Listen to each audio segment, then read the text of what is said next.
തേങ്ങ അരച്ചൊരു മീൻകറിയാണ് ഉണ്ടാക്കാൻ പോണത്. ഇതിന് വേണ്ടിയിട്ട് 3 തക്കാളി എടുത്തിട്ടുണ്ട്, 3 പച്ചമുളക്, കുറച്ച് വെളുത്തുള്ളി, കുറച്ച് വെറ്റില, പിന്നെ കുടംപുളി, പിന്നെ നമ്മുടെ മീൻ. 1 കപ്പ് തേങ്ങയാണ്. അതിൽ ചെറുള്ളിയും വലിയ ജീരകം ഇട്ടിട്ട് അരക്കാൻ വേണ്ടി വെച്ചിട്ടുള്ളതാണ്. അതുപോലെ നമ്മൾ തക്കാളിയും മുളകും ഒന്നുകൂടെ ഒന്ന് അരിഞ്ഞെടുത്തിട്ടുണ്ട്.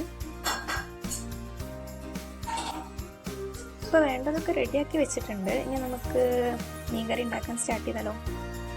ആദ്യം തേങ്ങ ഒന്ന് അരച്ചെടുക്കാം. തേങ്ങ ഇപ്പോൾ നന്നായിട്ട് അരച്ചെടുത്തിട്ടുണ്ട്.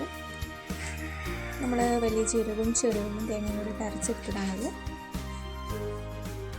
നമ്മൾ മൺചട്ടി അടുപ്പത്ത് വെച്ചിട്ടുണ്ട്. എണ്ണ ഒഴിച്ച് വെളുത്തുള്ളി, വേപ്പിൻ്റെ ഇല,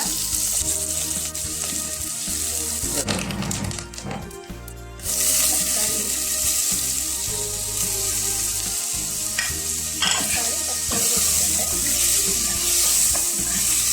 അതിൽ ഇളക്കി കൊടുക്കാം.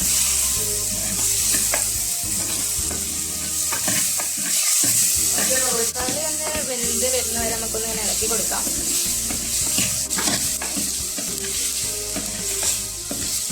തക്കാളി ഒന്ന് വാടി വന്നിട്ടുണ്ട്.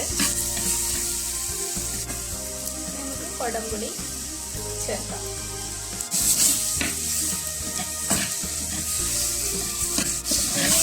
ഇതിലേക്ക് ആവശ്യമായിട്ടുള്ള മസാലപ്പൊടികൾ ചേർക്കാം. ഉപ്പ് ആവശ്യത്തിന് കൂടി ചേർക്കുക.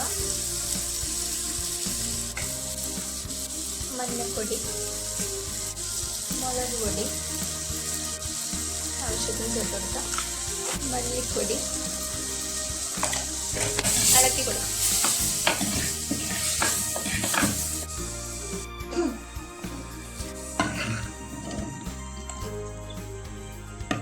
ഇത് തിളച്ച് വരണം.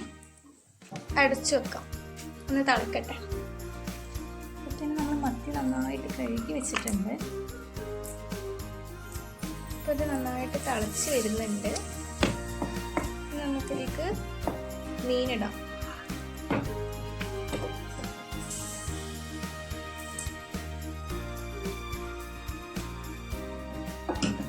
മീനിട്ട് നന്നായിട്ട് ഇളക്കി കൊടുക്കാം.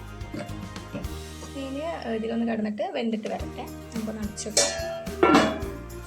മീനൊക്കെ നന്നായിട്ട് വെന്ത് വന്നിട്ടുണ്ട്. നമുക്കിതിലേക്ക് തേങ്ങ പാരാം. തേങ്ങ അരച്ച് വെച്ചത് നമ്മൾ പാർന്നിട്ടുണ്ട്. മൊത്തം ഒഴിച്ചിട്ടുണ്ട്.